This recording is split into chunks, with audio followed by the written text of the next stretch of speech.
இந்த நீல மனுஷன் காட்டுக்குள்ள கேரட்டை பறிச்சுக்கு இருக்கும்போது அந்த இடத்துல வந்த மந்திரவாதி இந்த நீல மனுஷனை பிடிக்கிறதுக்காக வலைய போட்டு பிடிக்க பார்க்கும்போது அந்த நீல மனுஷன் பயந்து அங்கிருந்து குடுகுடுன்னு ஓடி போய் அவனோட கிராமத்துக்குள்ள போய் ஒளிஞ்சிக்கிறான். அதுக்கப்புறம் இந்த மந்திரவாதியும் இங்க தானே வந்தான், எங்க காணாம போனான்னு சொல்லிட்டு அவனோட பூனை தூக்கி வீசும்போது அங்க மறைமுகமா நீல மனுஷங்களோட கிராமம் இருக்கதை கண்டுபிடிச்சிடறான். அதுக்கப்புறமா அந்த கிராமத்துக்குள்ளேயே பூந்து அந்த நீல மனுஷங்களை பிடிக்க பார்க்கும்போது எல்லாருமே தப்பிச்சு ஓட ஆரம்பிக்கிறாங்க. அப்படியே இந்த வயசானவர் பாத்தீங்கன்னா அவரோட பசங்களை காப்பாத்திட்டு ஒரு தப்பான பாதைக்குள்ள போறாரு. அப்படி போனா அந்த இடத்துல ஒரு போர்ட்டல் உருவாக ஆரம்பிக்குது. இதனால இந்த வயசானவர் சொல்றாரு, இதுல போர்ட்டல் உருவாகுது, நம்ம வேற வழியா போவோம்னு சொல்லி பின்னாடி பார்த்தா அந்த மந்திரவாதி நிக்கிறான். இதனால அந்த மந்திரவாதி கையில மாட்டிக்கிட்டா நம்ம இறந்தா போகணும்னு சொல்லி அந்த போர்ட்டலுக்குள்ளேயே ஜம்ப் பண்ணிடுறாங்க. அப்படி போனவங்க பாத்தீங்கன்னா மனுஷங்களோட உலகத்துக்கு வந்துடுறாங்க. அதுக்கப்புறம் தப்பிச்சிட்டோம்னு சொல்லி பார்க்கும்போது பின்னாடி அந்த மந்திரவாதியோட பூனை வந்து நிக்குது. உடனே அந்த பூனை இவங்களை தாக்க பார்க்கும்போது ஒரு மரத்து மேல ஏறிக்கிறாங்க. அப்படியே அந்த பூனை பாத்தீங்கன்னா இந்த பொண்ணோட முடியை வந்து கடிக்குது. அதுக்கப்புறம் பாத்தீங்கன்னா இதுல இருந்து ஒரு நீல மனுஷன் அங்க இருக்க ஒரு பாக்ஸ்ல விழுந்துடுறான். இதனால அவனை காப்பாத்துறதுக்காக அந்த டாக்ஸி வழியா ஏறி அங்க இருக்க ஒரு வீட்டுக்குள்ள போறாங்க. அப்படி போனா அங்க ரெண்டு கணவன் மனைவி இருக்காங்க. உடனே அவங்க இந்த நீல மனுஷங்களை பார்த்தோன்னா பயந்து இவங்களை அடிக்க பார்க்கும்போது உடனே இவங்க பேச ஆரம்பிக்கிறாங்க. இதை பார்த்து இந்த மனுஷங்களும் நீங்க பேசுறீங்க, நீங்க யாருன்னு சொல்லி கேட்கும்போது இவங்களும் நடந்த விஷயத்தெல்லாம் சொல்லி எங்க உலகத்தை விட்டு நாங்க வந்துட்டு எங்களுக்கு ஹெல்ப் பண்ணுங்கன்னு சொல்லும்போது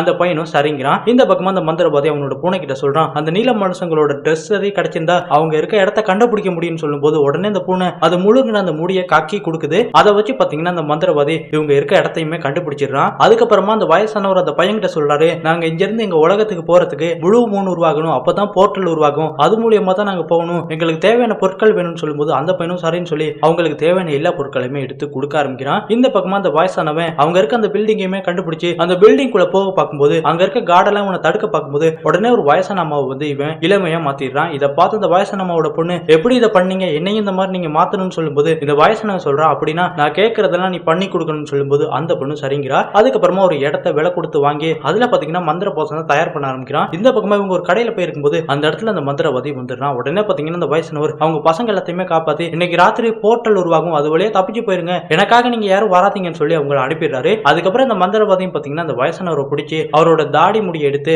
அதுல இருக்க எசன்ஸை வச்சு அந்த மந்திர கொலையுமே தயார் பண்ணிடுறான். இந்த பக்கமா பசங்க நம்ம அப்பாவை எப்படியாவது காப்பாற்றணும்னு சொல்லி அவங்க அப்பா சொன்ன மாதிரி அந்த ப்ளூ மூனை உருவாக்கி அந்த போர்ட்டல் வழியா போயிட்டு நிறைய குட்டி குட்டி நீல மனுஷங்களை கூட்டிட்டு வராங்க. அதுக்கப்புறம் இந்த வயசானவன் இருக்க இடத்துக்கு போயிட்டு உடனே நாங்க சும்மா விட மாட்டோம்னு சொல்லிட்டு எல்லா நீல மனுஷங்களும் அந்த வயசானோட அடிக்க ஆரம்பிக்கிறாங்க. உடனே அவன் மந்திரக்கோளை தாக்க பார்க்கும்போது ஒரு நீல மனுஷன் பாத்தீங்கன்னா அந்த மந்திரக்கோளை எடுத்து அந்த மந்திரவாதியை தாக்கிட்டு அப்படியே அந்த மந்திரக்கோளையுமே உடைச்சிடுறாங்க. அதுக்கப்புறம் அவங்க அப்பாவுமே காப்பாத்திடுறாங்க. அதுக்கப்புறம் பாத்தீங்கன்னா அந்த வயசானவர் இவங்களுக்கு ஹெல்ப் பண்ண அந்த மனுஷங்களுக்கும் நன்றியை சொல்லிட்டு அந்த போர்ட்டல் வழியா அவங்களோட உலகத்துக்கு போறாங்க.